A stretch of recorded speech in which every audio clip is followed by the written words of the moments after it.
person's chakra pathway that can be unlocked at a disastrous cost to the user. Through intense training, one can learn how to open these gates, allowing them to far surpass their physical limits. The first gate, located in the brain, is the gate of opening. Opening this gate removes the restraints of the brain on the muscles, allowing the user to tap into 100% of their strength. The second gate, the gate of healing, increases the user's strength again with the added bonus of temporarily re-energizing their body.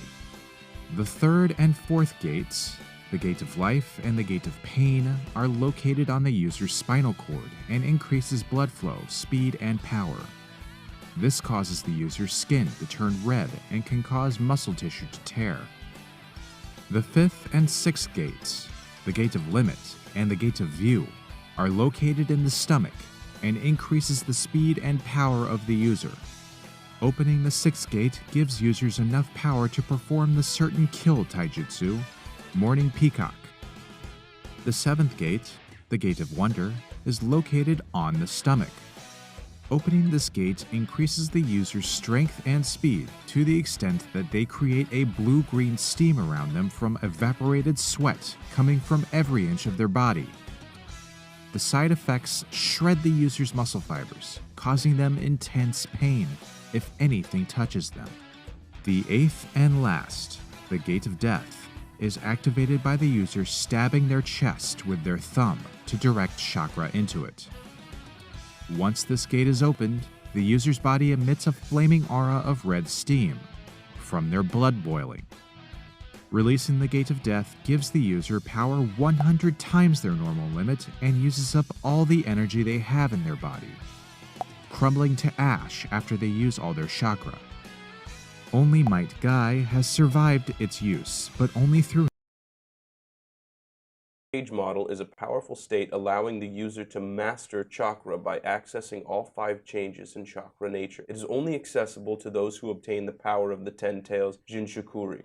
In 6-pass Sage mode, the user loses all pigmentation and gains some form of robe as the transformation completes.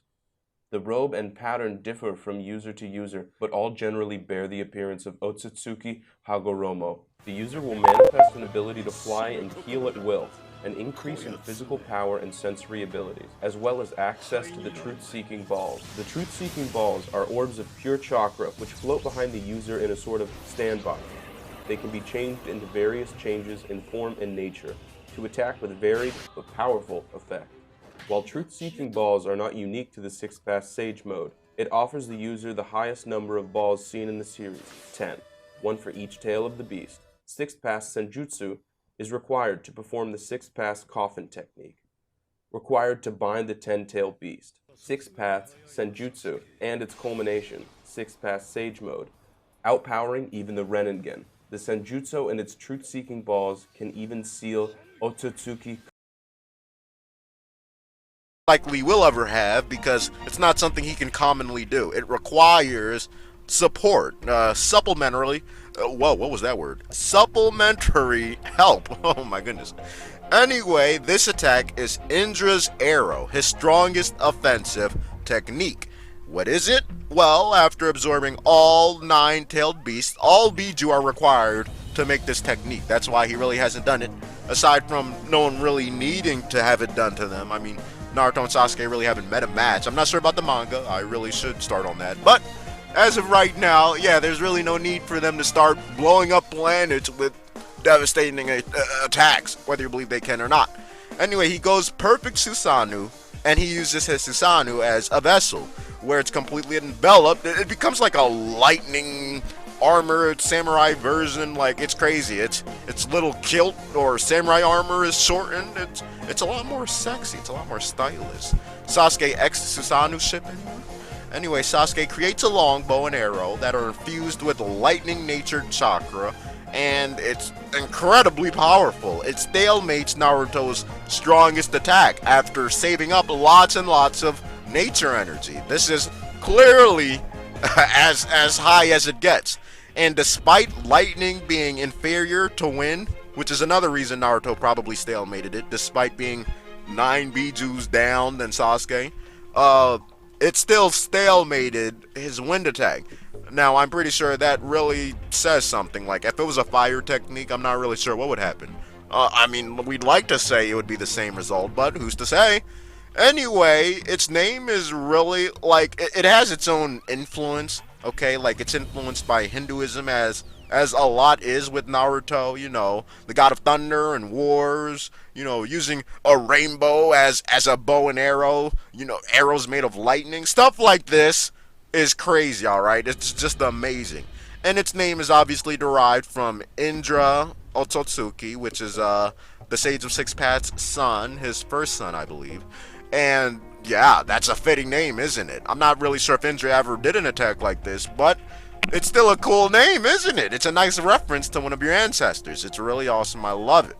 But that aside, there really isn't much to say about this powerful technique. It's strong enough to counter Naruto, so it's obviously one of, if not, it's one of the most powerful attacks in the series. I'm pretty sure it's up there with, it's in the top 5. Bare minimum. Maybe top 3, most likely. I really have to see what the manga characters are capable of, but, well, yeah, that's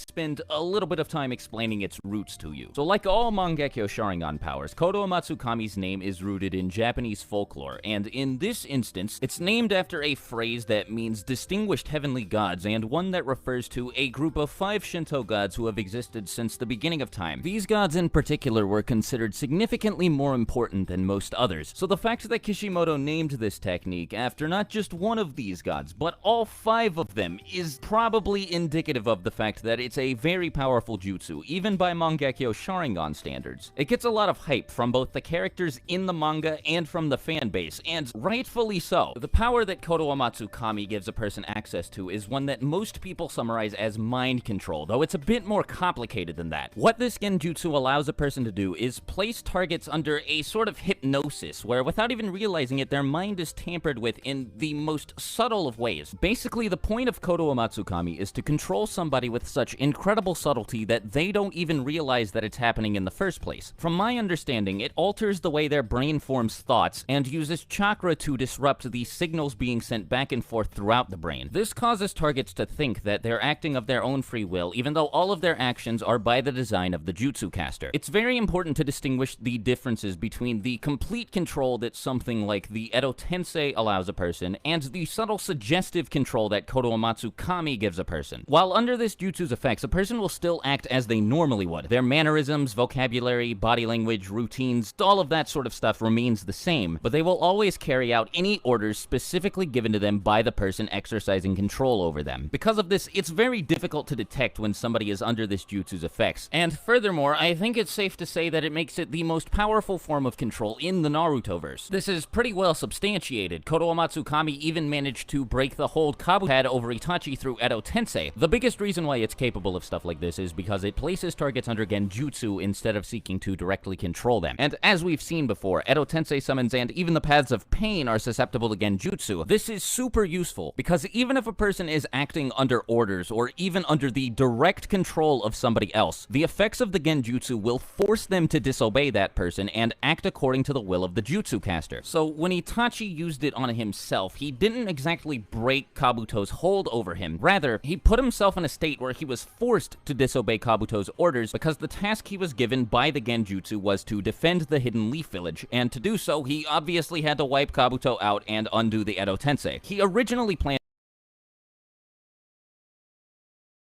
Infinite Tsukuyomi has the ability to trap the world in an illusion, enslaving people in their dreams. In order to use this genjutsu, the user's Rinne Sharingan has to be reflected off of the moon. The Rinne Sharingan is a dojutsu Kekkai Mora. Once successfully cast, the light given off from the Infinite Tsukuyomi shines throughout the world, dispelling the night for as long as it's active. Those affected become trapped, with the Rinnegan's design in their eyes. Once under the control of this genjutsu, the victims become immobile, lost in their dreams. Because of this, it is easy for the victims to become wrapped up by the god tree's roots using god nativity of a world of trees. Over time, the life force and personalities are drained from its victims, causing them to become shells of themselves, also known as white zetsu.